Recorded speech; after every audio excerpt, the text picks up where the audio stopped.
Hey everybody, Corey here with the TTC waiting game. It is Tuesday, so I am on time. I apologize, I sound like crap, I'm sick.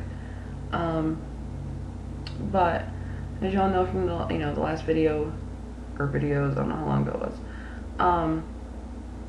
I got a negative pregnancy test. They right on time, AF came. So my next ovulation cycle is the 18th through the 22nd. So we're gonna, keep on that and just keep working on it and just hope that it'll happen. So the other thing is, I got a job, so woohoo. And school starts the 19th, and I started watching the American Horror Story show on Wednesday. Awesome show. So I have two shows that start this month. The American Horror Story started last week, and the 16th my other show starts, which is The Walking Dead. They're good shows. But mainly I kind of wanted to know how you guys were doing, with, trying to conceive, if you've done something that you kind of felt that was different, that might have worked, whether it be changing your diet, changing your exercise, a different sexual position, like a home remedy that you just happen to stumble upon that you think is working, and anything, even if you had sex and you just feel different, or even if you don't even know yet if you are pregnant or not, but you just feel different and you just think maybe this worked, definitely just send me a comment or send me a message just to let me know how you guys are doing. So this might have to be a two-parter. I'm hoping it doesn't, but only because I can't go over a certain amount of minutes. So yeah, our topic is going to be the top 10 questions you should ask your OB, even if you've had the same OB for forever and you're just trying to conceive, or if you're going to a whole new OB. So we have that. We have the random fact of the day, and depending on that, I might do another topic, but we're going to get through those topics first, and then we'll see how it goes. And I apologize, I have to drink water so I don't cough all over the place.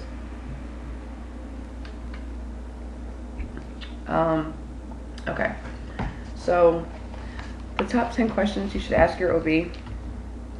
The first one is, if you go to a new OB, you want to ask them to do a full-blown, head to toe blood work on everything, and just to make sure everything is okay, even if they're standard tests or if they're tests to make sure everything is okay and working, the whole workup, all the blood work.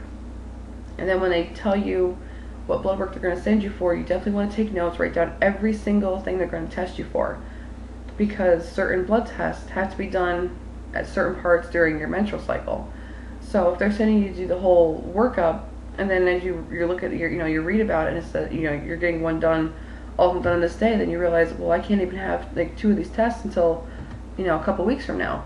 So you definitely want to make sure you want to do your homework on that kind of stuff, and just make sure so that way you are knowledgeable on what they're saying, and so you can catch that kind of stuff. The second one is, you definitely want a PAP done. They're not fun, but you need to have one. You should have one every year. I got my first one when I was 16, only because I was so irregular, and it was just to help out with getting my period on the schedule. But you should have one every year, even if you don't want to be on birth control.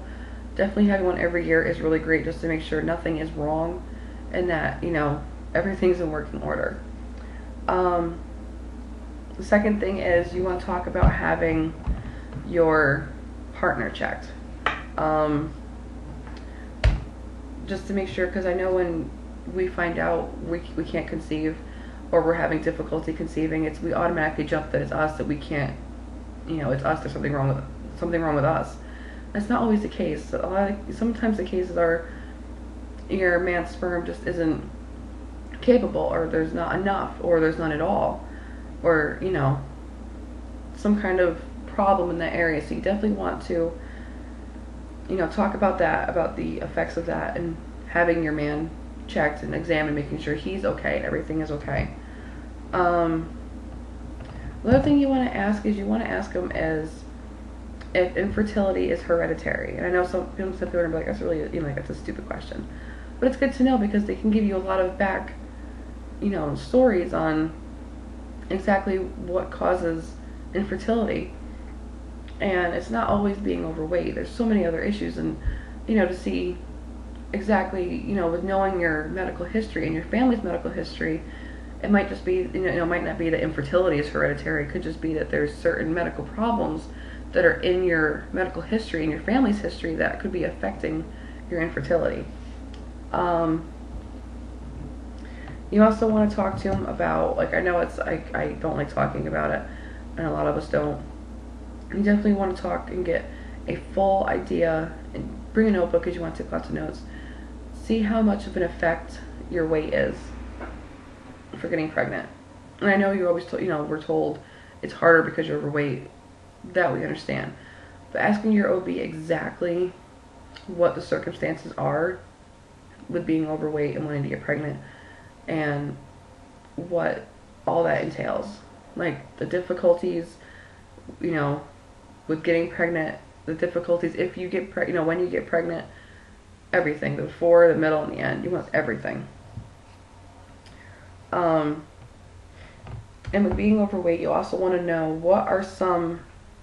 you want to ask them what are some non-medical ways to help boost your chances of getting pregnant.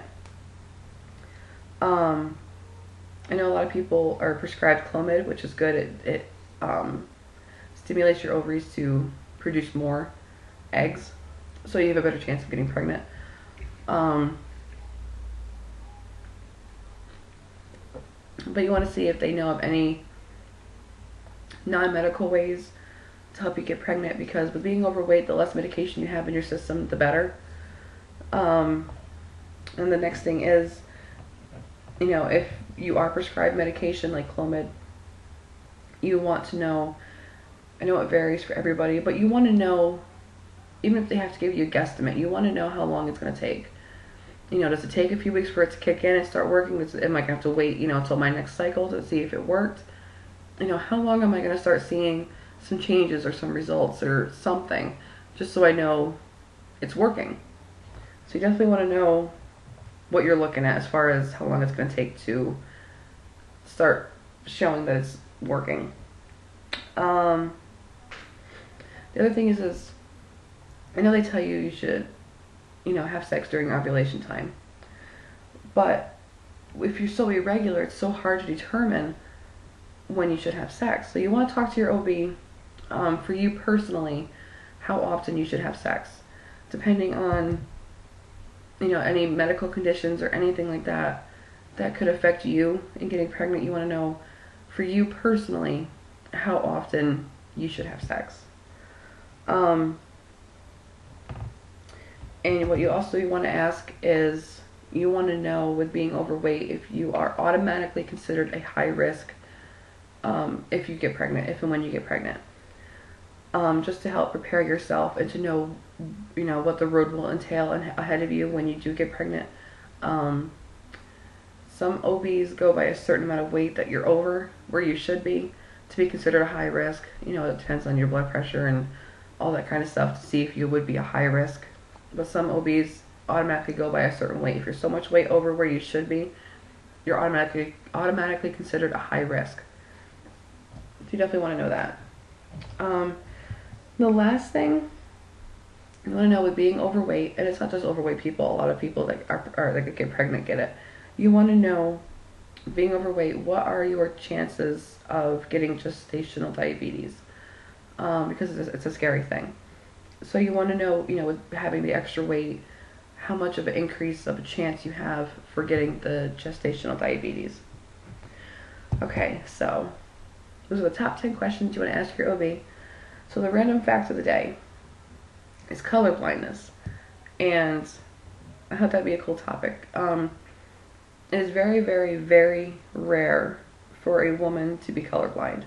Very rare. Women are 99% of the time a carrier. Now, because girls are XX and boys are XY, the colorblind gene is carried on an X chromosome. So because boys are XY, that one X is that colorblind chromosome. And girls, because we're X and X, we get the colorblind gene, the carrier, from our fathers, and then we get the other X from our mother, which is a normal gene. So we just carry it.